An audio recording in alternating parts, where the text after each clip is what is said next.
What is up, Retromaniacs? Welcome to the Retro Card Chat podcast. My name is Mike, and I am from Mike's Retro Trading Cards. I am joined by two highly trained professionals in the podcasting world, but only one of them can tell you if your cantaloupe is ripe. They are, of course, Joe Day and EP Eric Pahalik. How you doing, guys? Doing great. What is up, boys? Eagle-eyed viewers. Kenny is spinning. Kenny is spinning. The drought is over. The drought is over. Pitt took it to undefeated 14th ranked Louisville, 38-21 last night. Kicked their asses.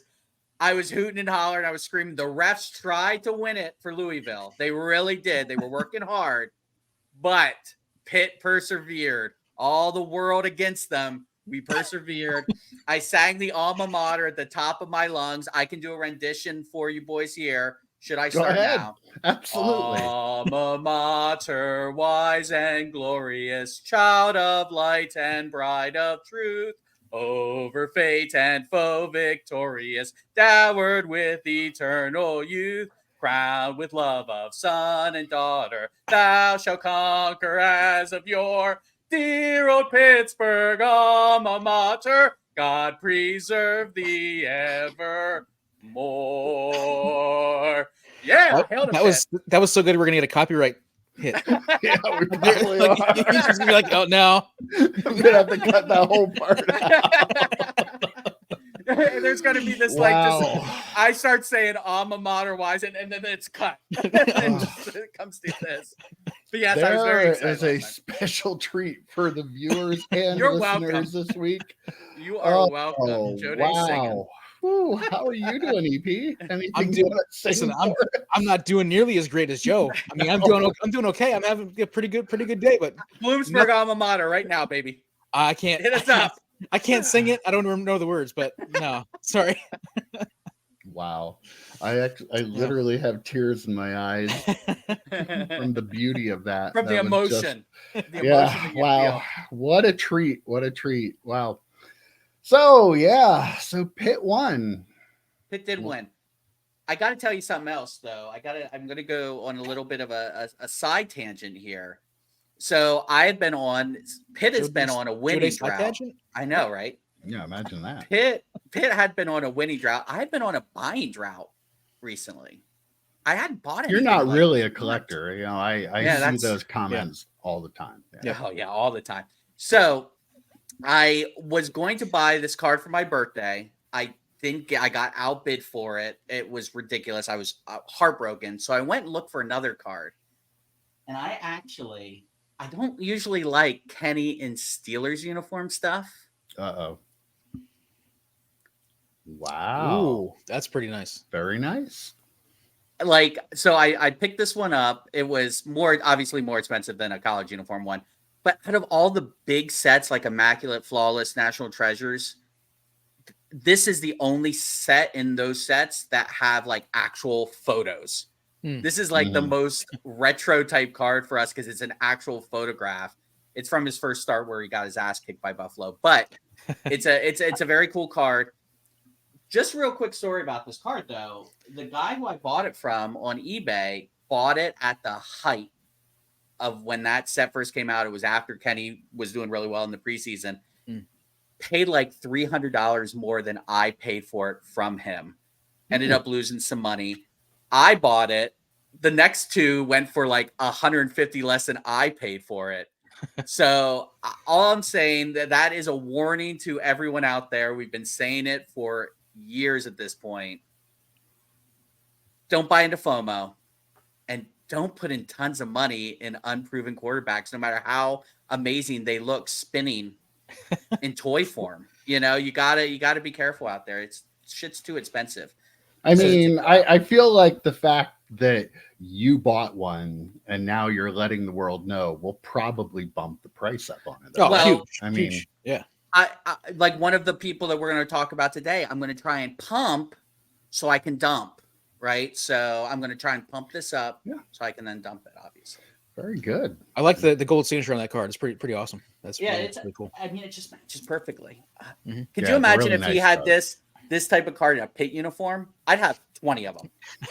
Right? Like, Yeah, come on. probably. Oh, well, another special treat for our viewers is we have another episode of 8 Questions coming up. And I don't know if you guys watched the 3 cards you need in your PC. We had a special guest on last week. It was none other than Paul Lesko. And Paul was also gracious enough to do an episode of 8 Questions. So when did I say I'm going to drop that? Tomorrow, I believe. Tomorrow. It'll be Tuesday morning. A little different for us, but yeah, Tuesday morning, we're going to drop it. So keep your eye out for that. I mean, it's a really great episode again. Like, I love that show. Just getting to know people and how they collect and those stupid little questions that we like to ask them. So Paul was a good time on there, and look forward to everybody's reaction to that tomorrow. Yeah, Paul was a lot of fun. Both those episodes were great. Yeah, he's a good guy. And, we wanted to show Paul the Collector. Everybody talks about legal stuff, and he enjoys doing that, and he's very knowledgeable. I enjoy reading his stuff. Joe, I know you do too. I think you do too, EP. Yep. And it's just very informative, and it helps dumb people that don't know anything about the law like us come on YouTube and act like we know something about the law. And unlike a lot of people out there, we actually credit Paul with the knowledge that we then regurgitate to our viewers. So let's be real. Anything legal in the hobby that somebody on YouTube is telling you about, if they're acting like an expert, they got it from Paul, whether or not they say it or not. He is the person that is handing out the information, and everybody else 100%. Just regurgitating it to their viewers. Let him have all the credit. But yeah, check that out tomorrow and learn a little bit about Paul the Collector. Yes. Instead of Paul. And go back and watch 4 cards you need in your collection from Friday, because that was a great episode. So go check that out as well. Very good. Well, do you guys want to get into it? Yeah. Always. Okay. Speaking of YouTubers and influencers and cards, did you guys hear the news? Geoff Wilson, the sports card investor, is opening a gigantic new card shop in Atlanta. I guess it's somewhere around the Braves Stadium in Atlanta, called Cards HQ at the 14,000 square foot card shop.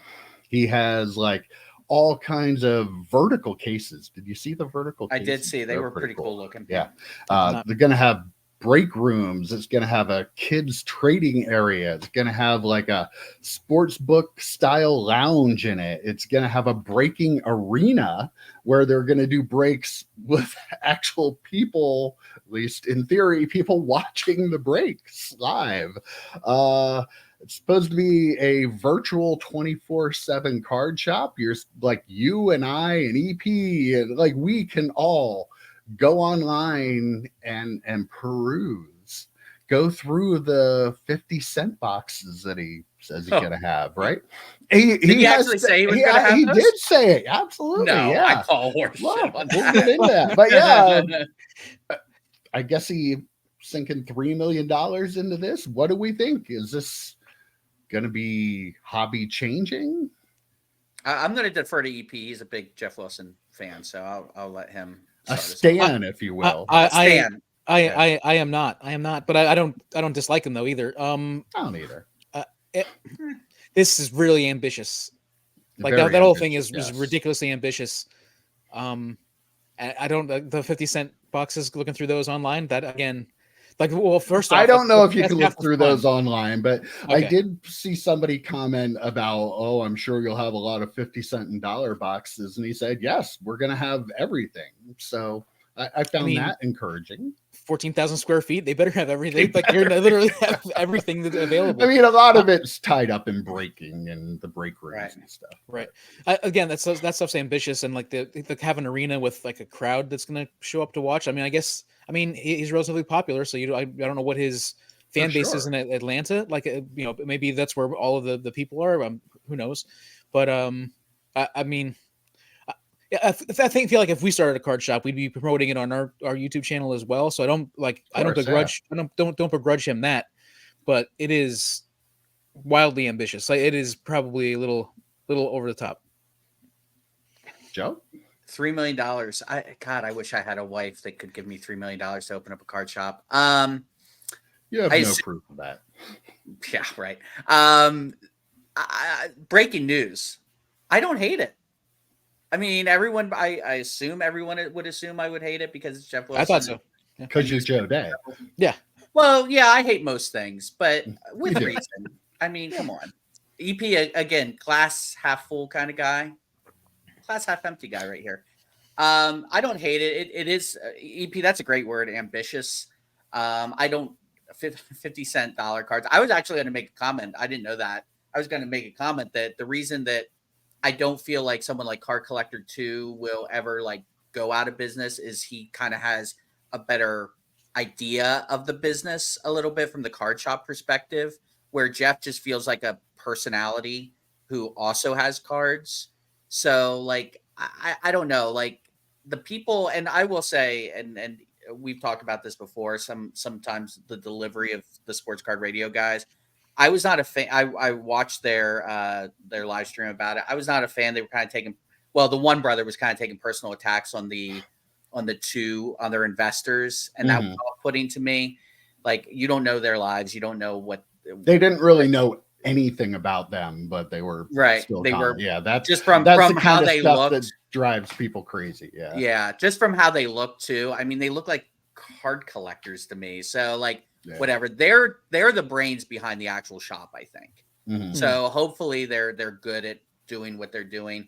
The arena for watching breaks and stuff is the dumbest thing I've ever heard, and I'll tell you why I don't like that. Have you ever watched him do a box battle at like the National?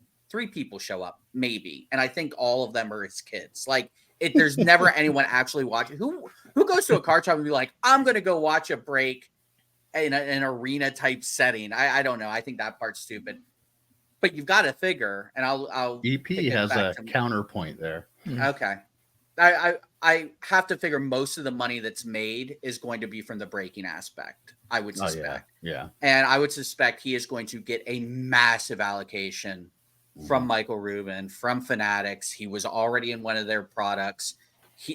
We talk about what kind of shops Michael Rubin is going to bring Tom Brady to. This is the type of shop. I wouldn't be surprised if Rubin isn't there at the ribbon cutting, the first day it's open, all that stuff. It's gonna be a big Fanatics type shop. That's just what I was gonna say. Like the Fanatics thing, like their rules for what you need to do to be able to be one of their sellers, like that kind of checks the boxes. And I think if you're going to break, there are certain rules for breaking cards as well as a shop, right? I can't remember exactly what they were, but I feel like all of this is kind of like leaning into that, the Fanatics, the live, that sort of stuff. Yeah, definitely. I mean, I don't think there's really anybody who thinks that Fanatics won't have some kind of relationship or doesn't already have some kind of relationship with this store. Geoff Wilson is a very popular YouTube card person. He is a huge name in the hobby. And I mean, Michael Rubin, they want to reach out, going back to episode 1, they want to reach out to influencers and use them. So yeah, like I'm pretty sure there was probably a lot of contact back and forth with them, like in the planning and development of it, like what kind of things would work, what do you think we should do, kind of things. And I don't hate it either. Like, maybe this is some kind of hobby changing place. We don't know. I'm not gonna crap on somebody's entrepreneurship, as he likes to say. I had to get that in there. I was waiting to do that. But yeah, I mean, I'm not going to crap on the idea. It's something different. He's thinking big. And, all these other industries have been consolidated into, big corporations owning everything. It could be happening. We already have a huge corporation that's now coming into the hobby that's buying up all the licenses. It's a different playing field. maybe this is the first step of him, I don't know, franchising that Cards HQ, being, you know, the FYE kind of card shop, as Joe likes to say. You know, I unfortunately though, I could see big destination card shops like this, franchised or not, maybe being the norm in a couple of years. I don't know. It is very ambitious. It's unlike anything we've seen. I don't know if it'll be successful or not. I'm sure, at least at the beginning, it'll be a destination for people in the hobby. Mm-hmm. Like you get near he's there, thinking about moving to Atlanta. He is. I thought didn't he apply for a job there? I think so. I did not. But you know, the Atlanta Constitution Journal or whatever it's called. Absolutely, yeah. Or just work. I thought he was working for Geoff Wilson. Yeah, absolutely. He needs a publicist. Breaking news. Yeah.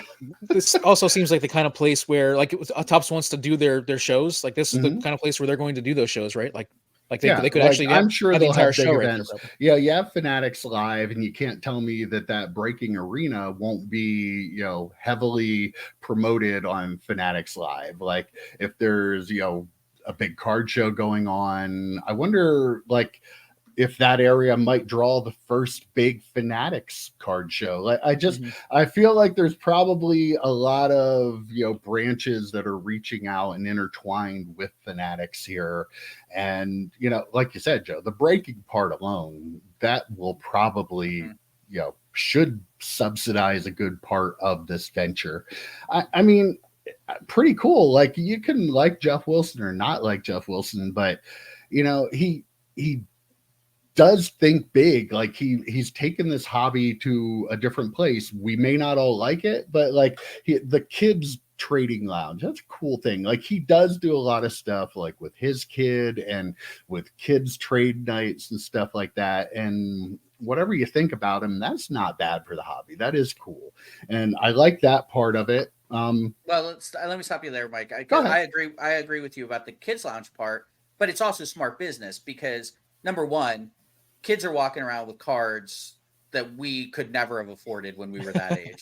Still can't afford it in a lot of cases, right? But number two, beyond that, I mean, as those kids do grow up, if this is a long-standing business, you know, the idea is to eventually turn them into from kids customers to real customers with real money. So, I mean, it's smart business.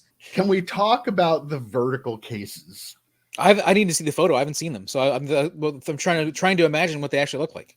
Well, I guess apparently a lot of the card shops in Japan, they have, you know, instead of the flat case where you lay all the cards down and have shelves, they're just kind of like remember albums, how they like it would be a display that is thinner and all the cards are vertical on like a shelf, kind of like, you know, what that back there, but like a big version of that. And like pretty cool looking. I saw the pictures and stuff of what they were gonna do on that in his video, and it really seemed pretty cool. I don't know.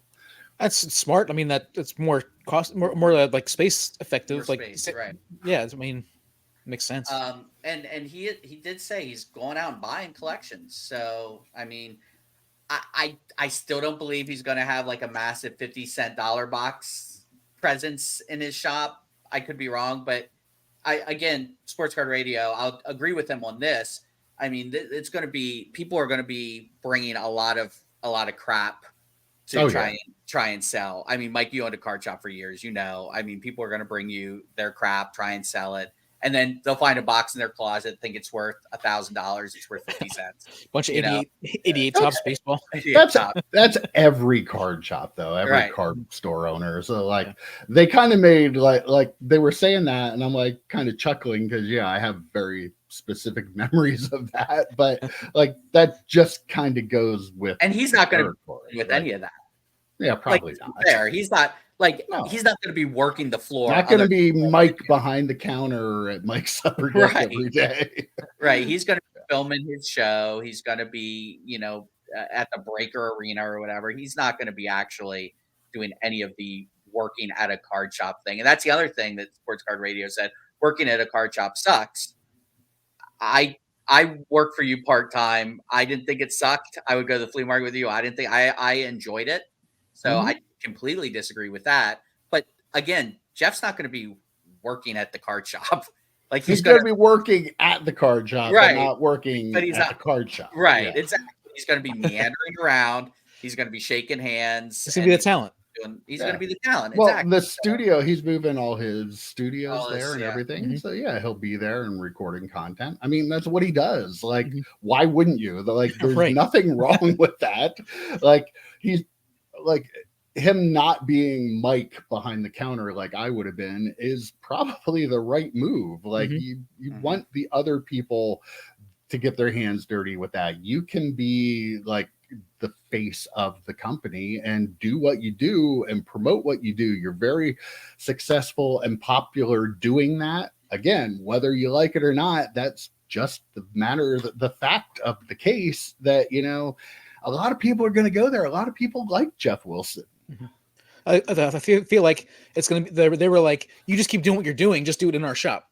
Kind of thing. Like, I mean, like, so it'll promote the shop, and like he'll have a studio in there, and like it seems like a really good partnership. But I don't know, you know, obviously I don't know who said let's do this, which side it was, but I mean, essentially, like, you just do your thing at our shop, and it'll make the shop better, and make the shop more desirable, like a more desirable attraction. Like, so yeah. I mean, Rob and I have been talking about going to Atlanta because they have a really great food scene. So I would go. I definitely would go and check it out. You know, I'll report. I'll report from it.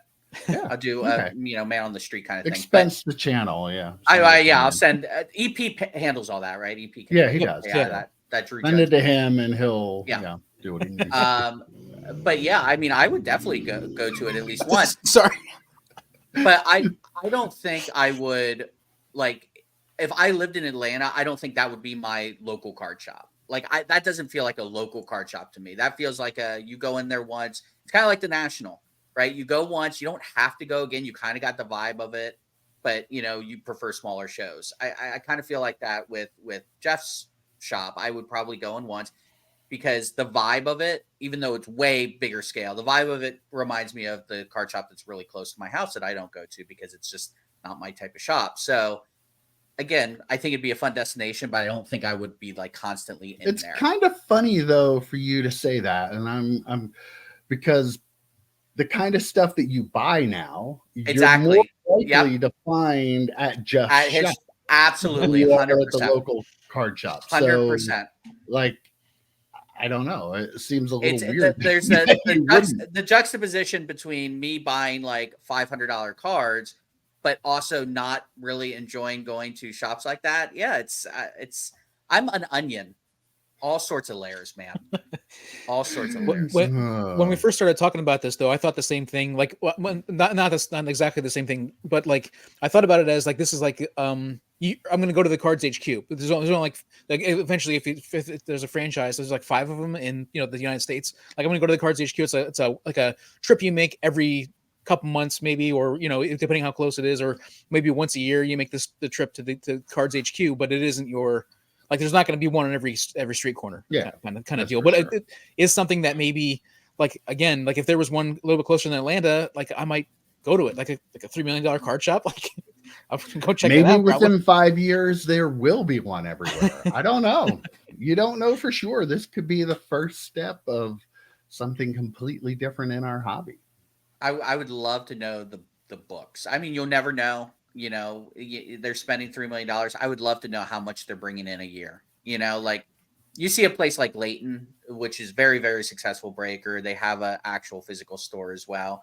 I'd love to know what those guys bring in, a month in breaks. And that's what's going to be the most prevalent part of this shop. I mean, that's the other thing. It is a card shop. There will be a lot of cards, obviously, but like, I think their lifeblood is going to be the breaks. That's what's going to keep them afloat financially. It's going to have to be, yeah, I would imagine, because I mean, you're going to have a lot of inventory to stock a card shop that big. Yeah. And they're going to need a lot of money if you're buying collections and doing that stuff. Like, that is one thing. The liquidity of it will be interesting to see if they can stay liquid enough to be able to buy, you buy cards, and then all of a sudden you have 100 people with great collections come in, and all of a sudden that reserve money you have is all gone, and you have to sell cards to get that. I don't know. And you know that as soon as you buy those cards, there is a good chance that a week later those cards could be worth 50% of what you paid for them. Yeah, that's like a risk too. Yeah, that is a huge risk, especially if you're going to fill up those cases. He's not filling up those cases with $5 and $10 cards, right? He may have dollar boxes and stuff, but I mean the vertical cases, they're $100 and up, and to fill those things, that's going to be a huge expense that could, with the market the way it is. I mean, it's kind of crazy to venture out there for $3 million. So hey, more power to him. Good on you if you can do that. It might be a tough situation here in a couple of years, or it could be a boom, and it could be on every street corner. Yeah, Mike, you was a little bit like a slip of the tongue when you said card show instead of card shop, but I mean, literally the inventory that they're going to need in a shop, is going to be a card show. Yeah, it's going to be a card show in a shop. Yep. Yeah, definitely. I mean, it's ambitious. Like I said, I'm not going to crap on it. More power to him. I hope he has great success, because if he does, it's a good sign for our hobby. And, I think that kind of might be a beacon for our hobby. If it goes out, we're going to know maybe things aren't great. And if he does really well, maybe things are going pretty well in the hobby. It is a big risk, and, I wish him luck with it, but I wouldn't personally do it. But hey, to each their own, right? Got to spend money to make money. I was going to say, if Amy came to you and said, hey, here's $3 million, you can start a card shop, would you do it? I'd say no. I mean, Mike, if you have $3 million, you can give it to me and Joe. I think we can start a card shop. Oh, we'll start a card shop. I mean, $3 million, I'll start a card shop tomorrow. No, how about not? All right. You ever hear of this company called Fanatics? They own a company called Topps. We talk a lot about them recently on the podcast. Some good, a lot bad. We have more to talk about this week. Do you want to get to the good news or the bad? What do you want to do, Joe? Was there good there's good. Okay. Let's say not bad news. Do you want to do the not bad or the bad? Let's do the not bad news. You know me, I am a beacon of joy and light. Yeah. So apparently the rookie premiere patches are going to be released in the Topps Chrome Update Baseball. That was announced this week. They haven't shown any mock-ups of what the cards look like yet. I want to see them. I was like scrolling, looking for the information. But yeah, the little rookie premiere patches that the rookies had on opening day, that is the product that they're going to be released in. EP, you're going to buy any? I probably buy some. I'm not going to buy a case, but I will probably buy a box, maybe. I'm not going to go crazy. EP? Are you done buying? I mean, work doesn't allow me to be able to do it. Like it's not feasible. Sorry. Well, another pro Fanatics is that apparently, this one maybe not so pro. It's a little both. Okay, we'll say it's a little both.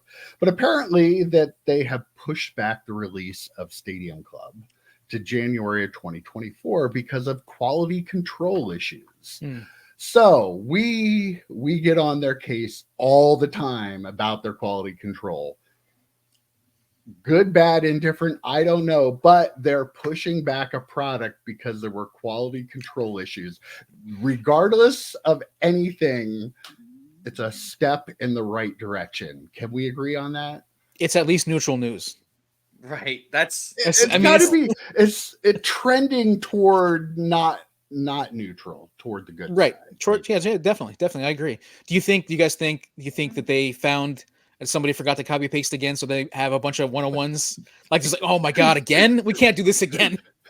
I'm kind of picturing in my brain like the printing machine's just like messed up and it's throwing all the cards all over the place. They're like, well, we could either reprint them or we'd have to pick these all up, and they didn't want to do that. So we can't have we can't have 20 Shohei Ohtani 1-of-1s. Okay, that's just bad. We They had 3 or 4 of each. Yeah. Oh, I don't know what caused it. That would be interesting to know. But they're I'm guessing reprinting the set. I don't know. There were quality control issues. That's all I know. Boy, I'll tell you what, that set when it comes out a year late, best be the best quality and perfection right out of the pack. PSA 10s right out of the pack. Because if they pushed it and the quality control still sucks, because we get on Panini about that. Oh, the 2022 products in 2025, and the quality of it still stinks. If Fanatics does this, man, but again, no one will care and people will buy it. So what's it matter? Well, it also won't cost $600 a box like Panini stuff.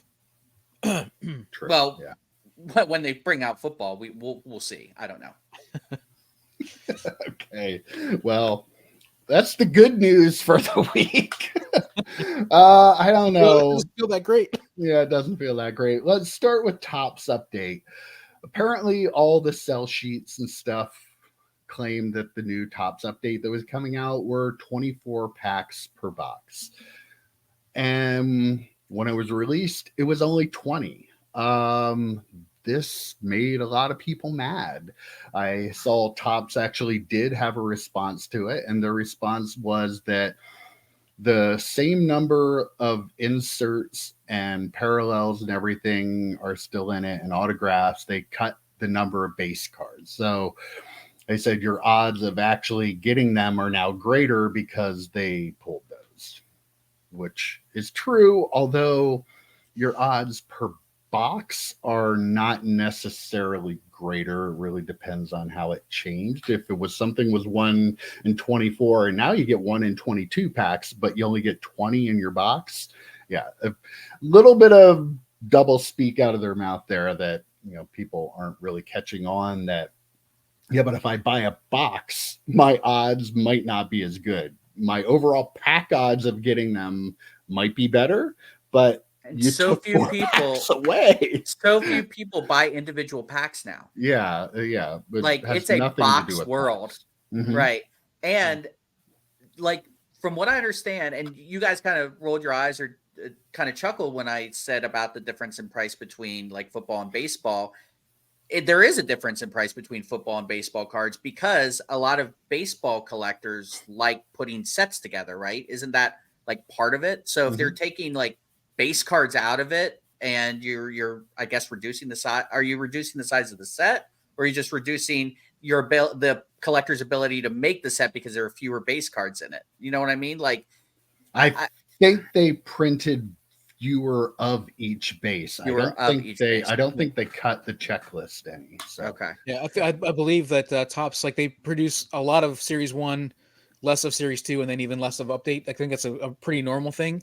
I don't know if they've ever reduced the number of packs in a box though, but I do think that their production, the print run goes down a little bit each series. So that's not horribly unusual. I'm not a big fan of them taking the 4 packs out. But I'm sure they have some small print and all the promotional stuff saying this all details are subject to change, something like that.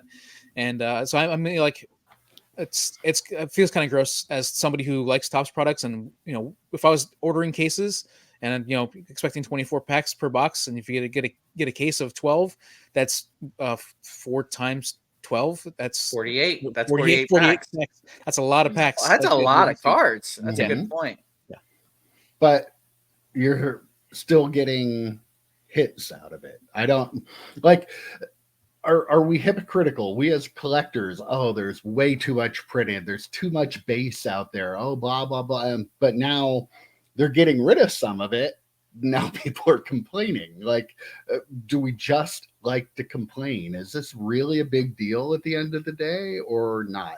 I don't think anybody paid for anything. Like, it's not like you paid for a 24 pack box and now you're getting a 20. They, in their original information about it, maybe somebody put the wrong information. Maybe somebody didn't, copy and paste right, like we talk all the time. So is it really a big deal? I am the person that said that, your odds are a little harder per box now, but like at the end of the day, is it that big of a deal. Nobody paid for 24 and got 20. People don't want base, and now a company is getting rid of base, and now they're complaining. Like, if I go ahead. I was going to say, I'll tell you why I think it's a big deal.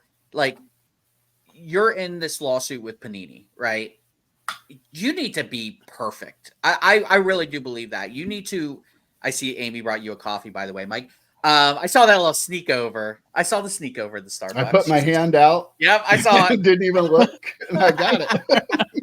My wife is the best. Yeah. She is the best. But yeah, like for me, if you're in this lawsuit with Panini and you're saying Panini has been terrible for years and we're going to come in and we're going to save the hobby, I think you have to do everything perfect. You're right, Mike. No one likes base. My point a little earlier was that I think baseball card collectors like base because they like putting sets together. Again, football collectors would like it too if they could actually afford to buy the boxes. That's the thing. If they were affordable boxes, there would be set collectors for football too and basketball.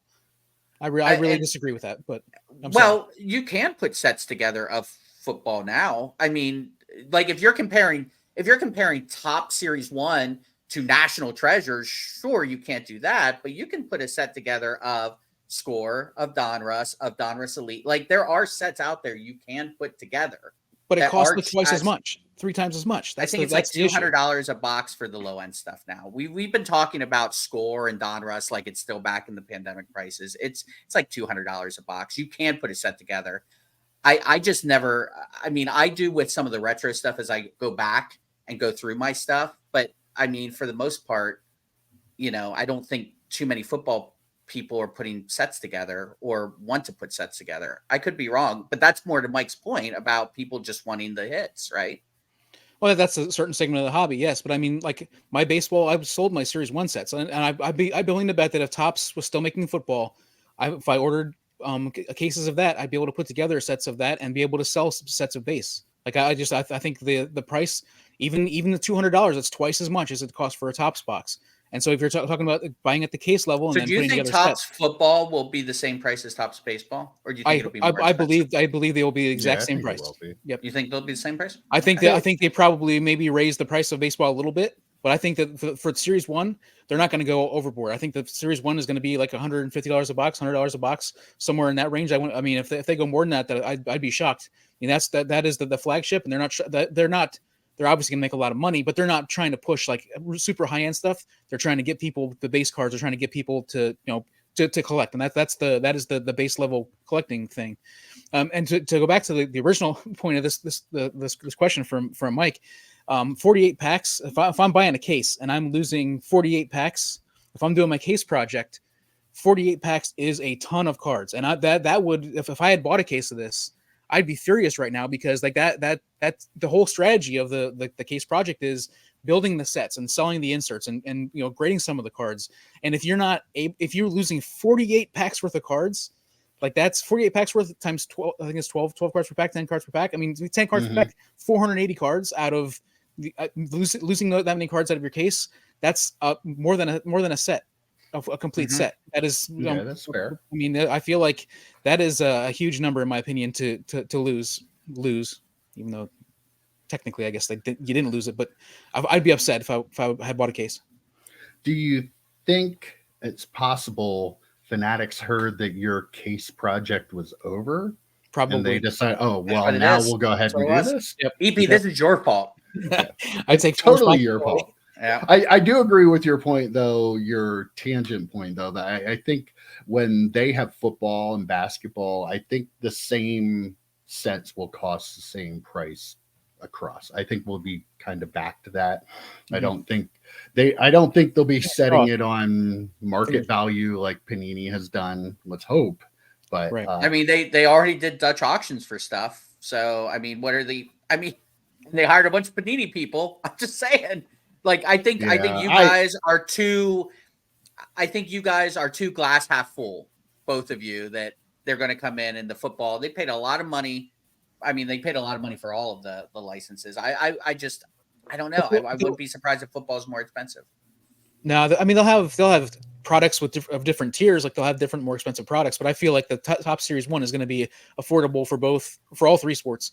Would you say that Top Series 1 and like Donruss from Panini is probably similar in terms of like the level of product? Because then I look at like Topps Chrome and Optic are how much is Topps Chrome a box?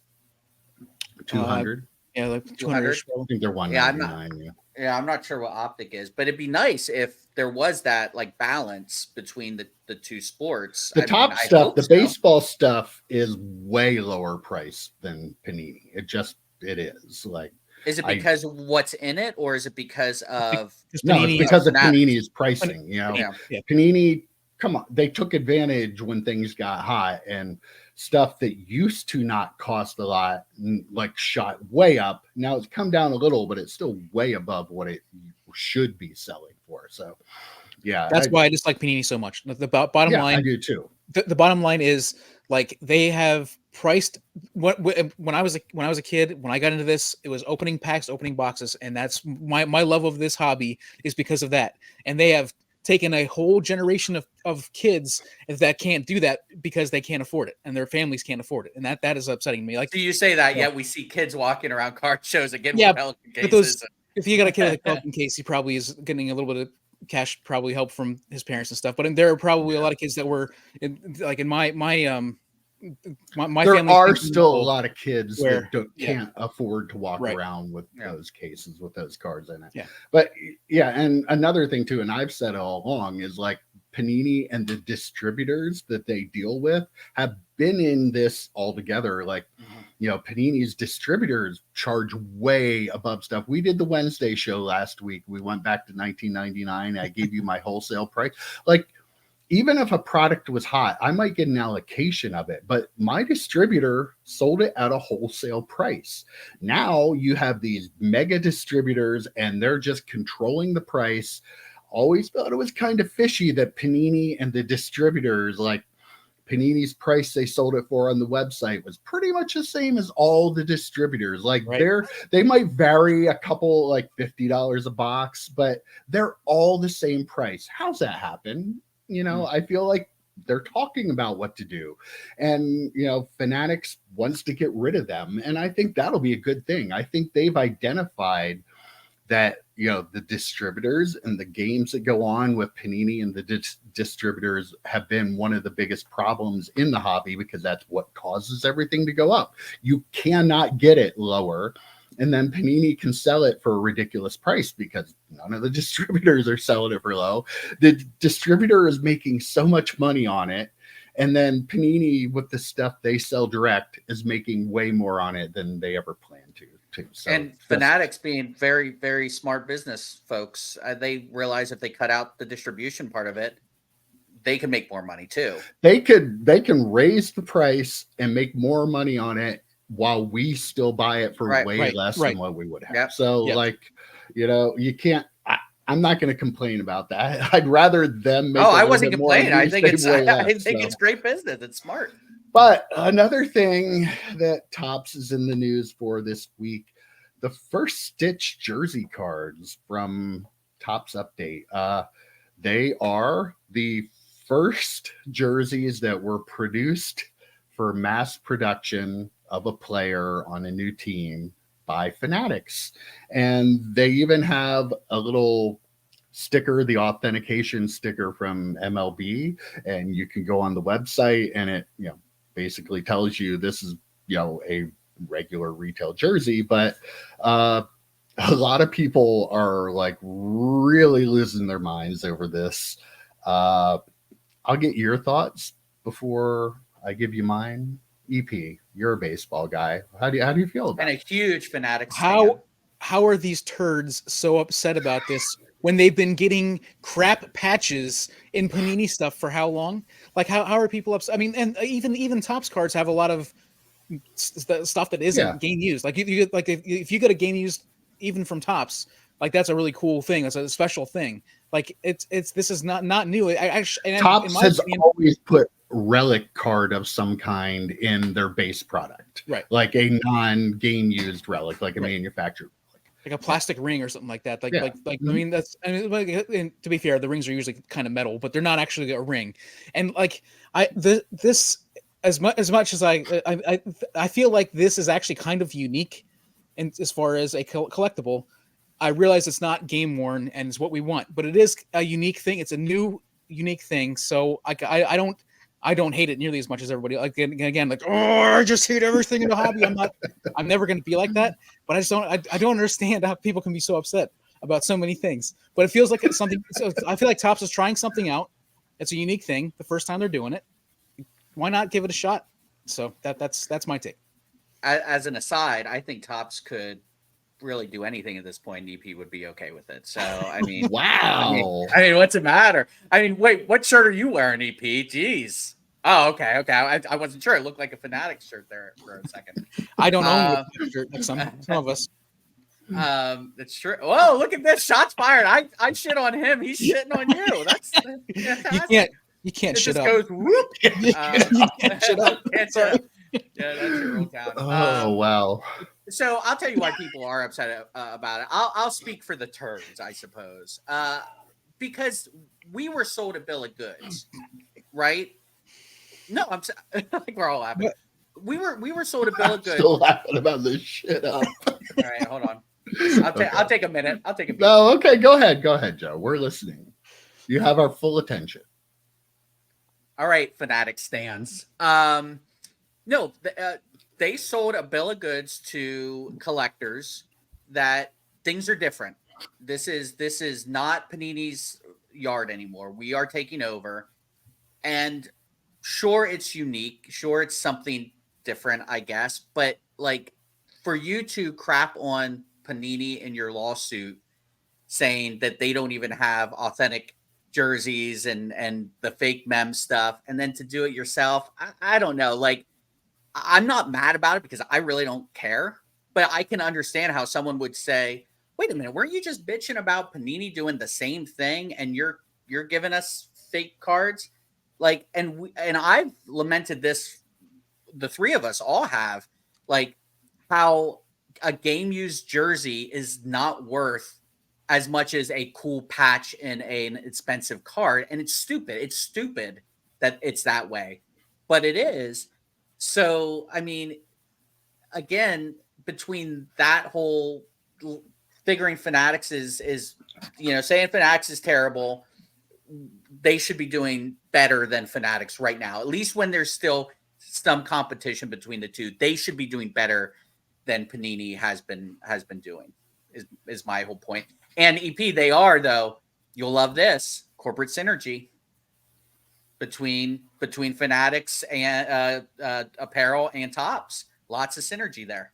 Again, that's why I think it's a little bit unique, because they're not going out to a store buying just a bunch of jerseys and cutting them up and putting them in their cards. They kind of are, aren't they? They literally are. They're creating these jerseys themselves and then adding that. Wait, to their what cards. shirt are you wearing? Double check. I need to see it. Are you sure that there's not a Fanatic shirt underneath there? My undershirt's a Fanatic shirt. Oh, okay. They're not buying jerseys. They don't have to. They're actually being cheaper about it than Panini was, because Panini actually had to go to Dick's Sporting Goods and buy them. Fanatics can just had to buy them from Fanatics. Right, had to buy them from Fanatics. Well, Topps is buying them from Fanatics too. They're not the same company. They're owned by the same company, but yeah.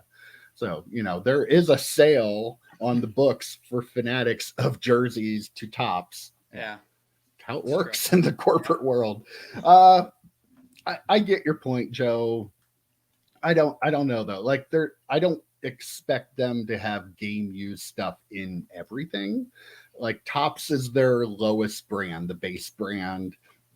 It's always had this kind of stuff in. Like this was announced like before it came out, so like people are just kind of catching on to something that was in the sell sheet and stuff before.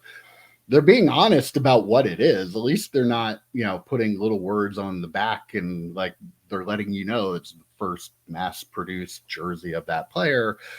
I don't know. I mean, it's a weird thing. It's not game used, but I wouldn't expect at the price point that they would have really nice game used things in that. I feel like it's more. I wouldn't mind player worn though. Like even player worn would be fine for something like this. Like the rookie premier stuff that we used to get back in the Do you late really 90s. value player worn over like I personally, we can have this debate because I just personally don't really care if a guy put a jersey on for 2 seconds. Like I don't care. It might as well like, just be off the shelf. That could be me, yeah. But like yeah.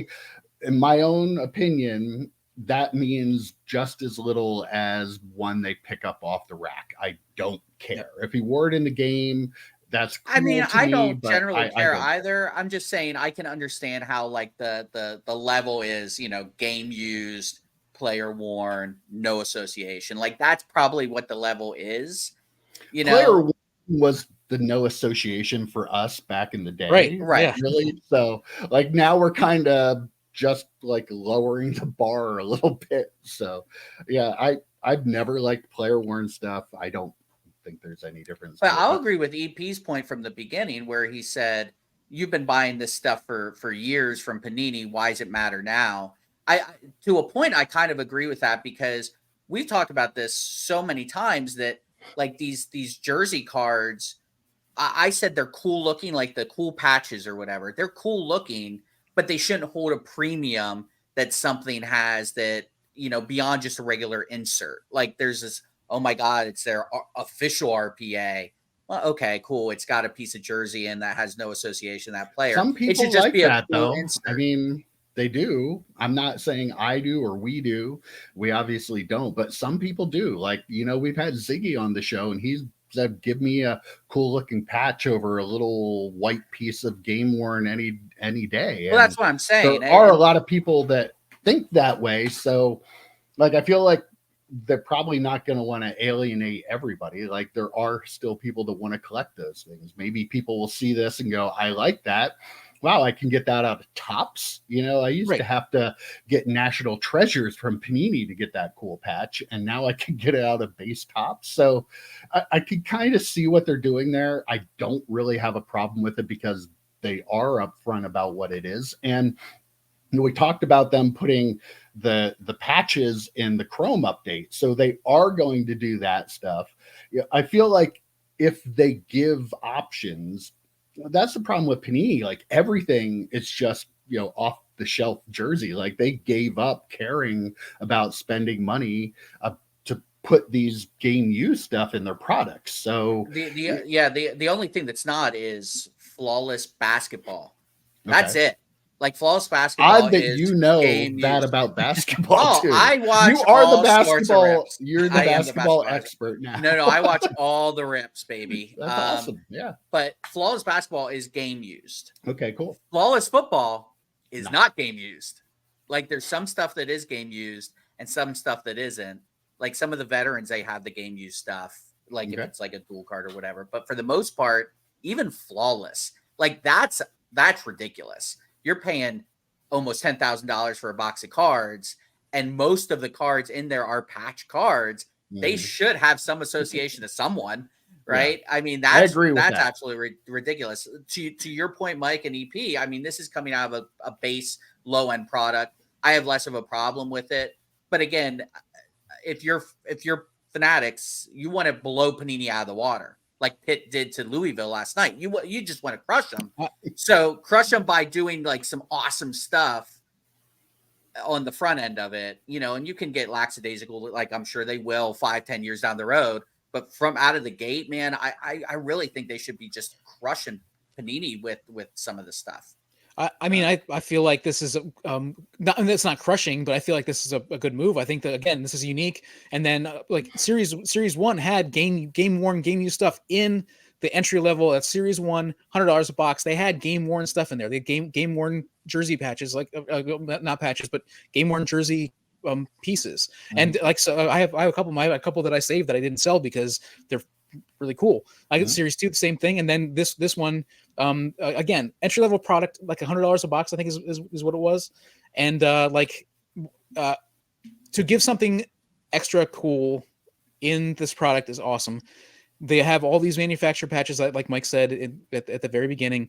This is just another one of those kinds of things. But I think that a lot of people are going to like it, and at that price, I think it's a good value for the buyers. It is a little better than like a rubber logo of the team, like they've had 1,000 times better. So, yeah. All right, well, gonna switch gears here a little bit.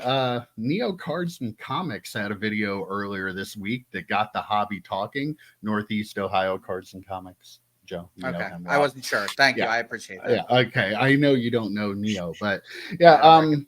Talking about repacks, I watched the video. He wasn't saying in the video that I love repacks. Repacks are good, but he did bring up the point that, you know, the people that are doing the repacks pay a lot of money for the comps, like 80% of comps, 85% of comps.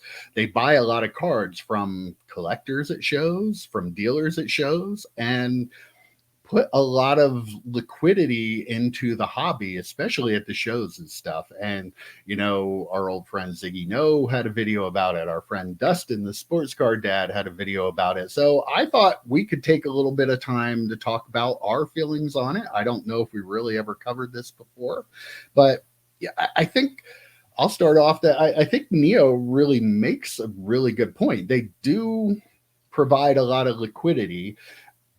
I don't know if everything else about it makes that good or not. Like, I did see his point, and he's absolutely right that, you know, the card shows a lot of money being put in there and people to shows. But I think there's a back end on that too, that, you know, this, in my opinion, it's all just gambling, and they're taking advantage of the gamblers in the hobby. And yes, it provides liquidity, but it's really not legal.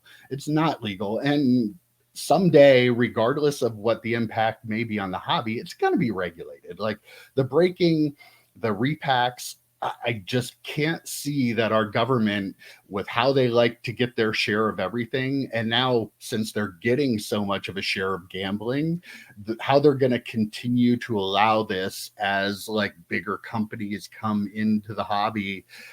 It's going to be under more scrutiny than ever before. Like, so yeah, the liquidity part is true, but I feel like there's a lot of dirty and a lot of bad things that you're kind of ignoring if you're just taking one little piece of that pie and not looking at the whole pie. I remember those grab bags Mike used to have, man. We'd love those. We'd love to gamble for $5-10 or whatever it was. I'm a hypocrite, right? Yeah. Were they called grab bags? Was it? They were grab bags, yeah. Grab bags. Yeah, but again, $5 to $10. I think they were. No, they were $1. Were they $1? Okay, yeah. I mean, so a little bit less of a financial investment. So, like with anything, as a consumer, you just have to be careful. You know, like, and I know Ziggy really hates people who do repacks. He does. He has made that completely clear. Ziggy, when you comment, please PG-13 down below when you comment here. But what I will say is I get his point where just like anything in cards, though, there are people that look for the best way to scam someone. Mm-hmm. And repacks can be that way. You know, they used to sell a very effective way. And they used to sell even like at Walmart and Target, like repack products where it was like, you could pull a Tom Brady Bowman Chrome. Oh, they still do. They're still there. They still so like a lot of them, there's repack products in major why can't I think of the word? Major like department stores, retail stores, right? So they are out there. And then you've got the folks that will go to card shop. Actually, someone who listens to our audio podcast, I think was a repacker who was buying cards at the Susquehanna Valley Mall show that I was at. And the dealer that he was buying them from loved him. Absolutely. Yeah, because he comes out and pays 70-80% of comps. And if he listens to our podcast, he's got to be. He's one of the good ones. He's a good one. But so make sure as a consumer, you're doing the smart thing, doing your research. Make sure it's someone reputable. There are I watch some guys online who will go to card shows and buy cards for repacks, and you can kind of get the vibe of which one you can trust and which one you can't. Again, DTA, don't trust anybody. But if you're going to do something, make sure it's someone that you've worked with before. And another point is there's a lot of those RePack pack products. Have you seen these? Oh, I love The those boom boxes and stuff like great. that. Yeah. I mean, but that's the same thing. I mean, you're putting in packs of cards. You don't know if those cards have been weighed or those packs have been weighed. You don't know if someone went through and pulled the hit and just put the rest of the cards in there. I mean, or so you never know know they're sending the hit to. Who they're sending the hit to. Like I was watching one last night. It was a pretty well-known content creator who pulled a 101. Now you can't see the 101 in the thing, but I'm sure it was weighed. It was a heavier pack. Pulled a 101 Sauce Gardner autograph. I mean, RPA. So like, is everyone getting that boombox? Probably not. So there's a lot of ways in the hobby that consumers can be tricked. You just have to be vigilant when you're buying things. Break, repack, whatever. Either you guys ever buy repack?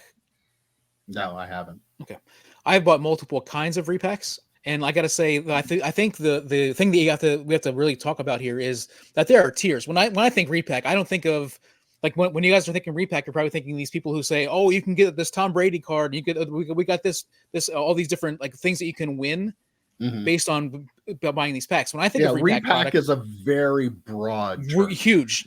And like the boombox is awesome. Like those things are great. If you don't want to spend $800 on a box of Panini, but you want to get a couple packs and a couple other packs, and like they have different tiers, like different levels. I think they're great. I don't know if the packs have been weighed, who knows, but I do. As far as getting a variety of packs at a relatively reasonable price, it's actually a really good deal.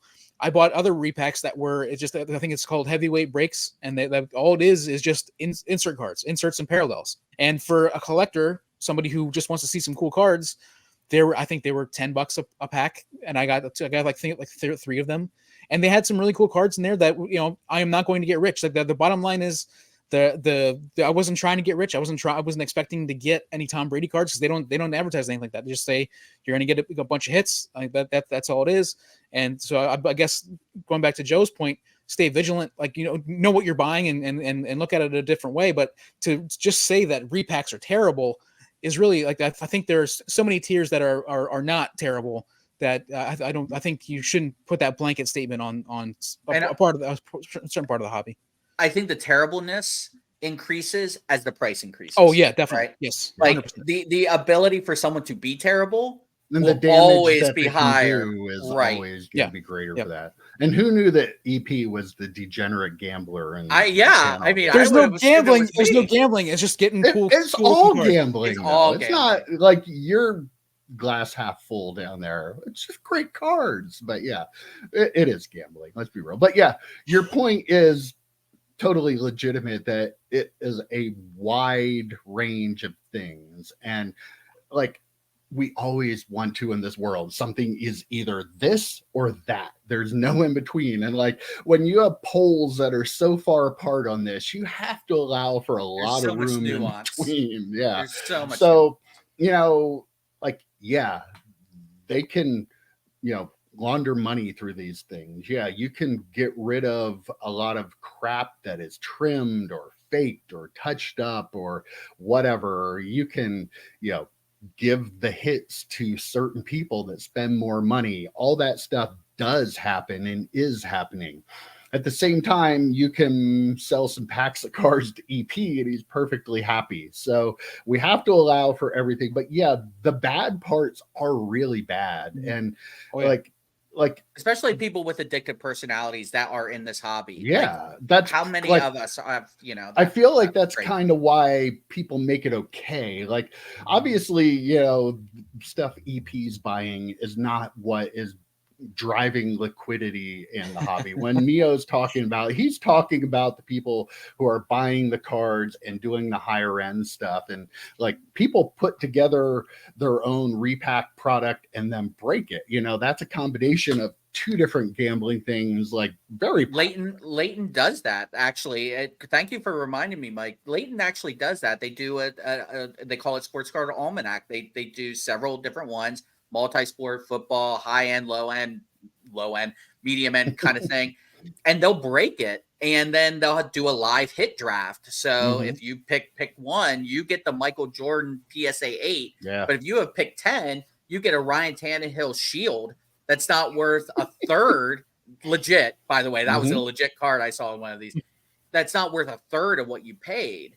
So it's all about, the randomizer and all those things. And I think Leighton is on the up and up. I don't think but again, it is actually 100% gambling on something like that.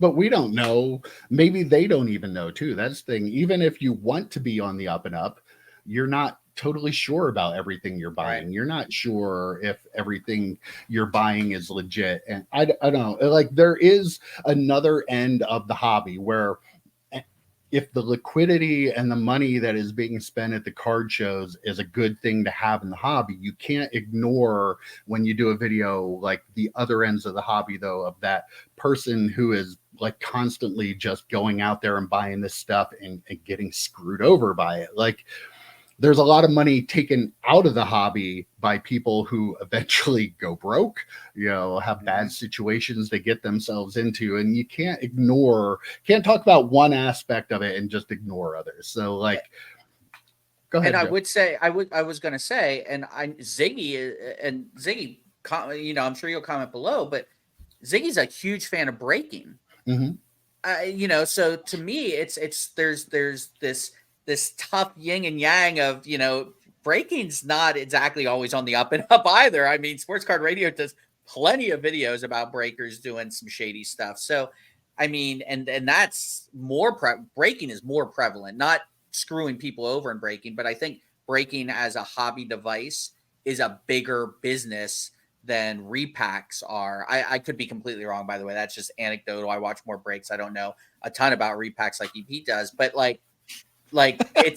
but breaking degenerate gambler, the degenerate gambler EP, but breaking has its own bugaboos too. So let's not. I feel like repacks are just like, aren't repacks just a random break, like getting into a random break? No. I mean, I guess no. Okay.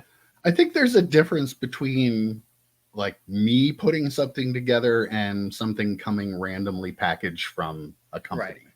Whether or not you want to think they're randomly packaged from the company, we've had that debate before. Go find that video. We're not doing that again. But yeah, like, you've actually talked about wanting to do repacks before, EP. I know you. The repacks I was talking about were card packs, like unopened. Yeah, unopened exactly. Pack. That's what I'm saying.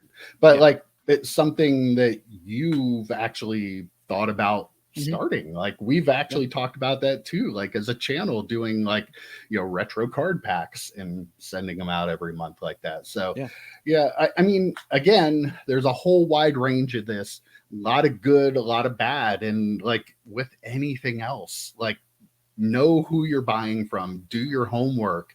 Like, don't just blindly go, oh, look at that repack product, I could get that Michael Jordan rookie card, and like, you're probably not going to get it. You're not. Know who you're buying from, know who you're buying into breaks from. Like, so much of this hobby is, not taking the time to do a little bit of research and educating yourself on what you're doing. People that gambling mentality of, oh, I can get that, never stop and think, wait a minute, this doesn't make sense with that.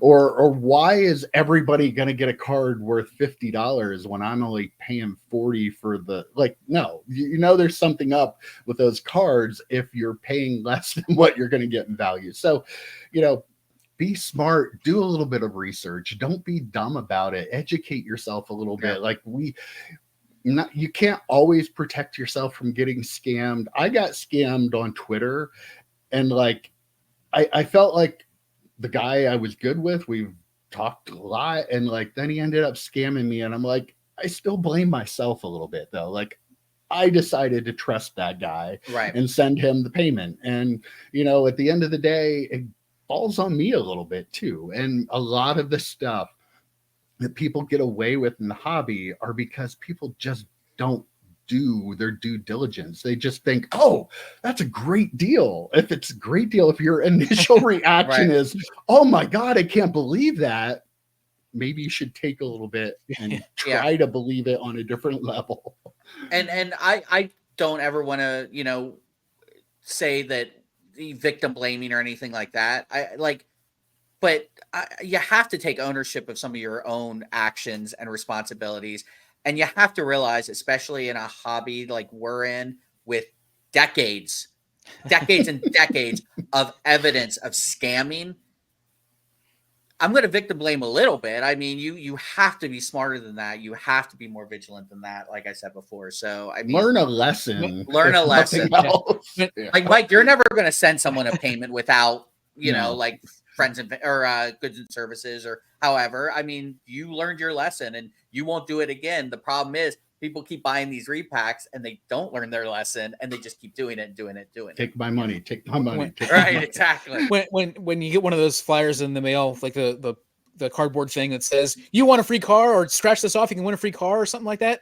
Like no, everybody just throws those away because they know it's not a real thing. Like, well, I hope most people. No, they don't. That's no, I bet there are a lot of people out there that do that. Yeah. Or the phone calls. Hey, give me your social security number for a free trip to wherever. Florida, and all of a sudden they have 35 credit cards out in their name. I mean, the reason that people do that, EP, is because it works. Yeah. Scammers wouldn't scam if there wasn't a success rate that made it worth doing. Yep. And sadly, like in life in general and the hobby, it's just a cold fact that people get taken advantage of all the time. And people do it because they know they can take advantage of certain people. Might not fool you, might not fool me, but we'll fool Joe and we'll make money off it. Well, everybody, start throwing those things away that they're trashed. You didn't win a free car. Sorry. That's not that easy. Same thing. Pay attention, like everybody just said. Just know what you're getting into. Know who you're dealing with, and if a deal is too good to be true, it's too good to be true. And that's coming from addictive gambler, degenerate gambler, and repack expert, repack king, Eric Howard, who wants to start his own repack business. I don't know. He's gonna be breaking out of there soon too. Oh, that's funny.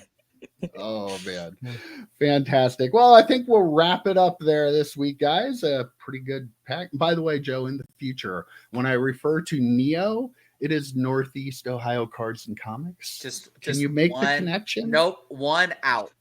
Because why it's so hard for you to understand. They're the same guy. I've been trying to tell you.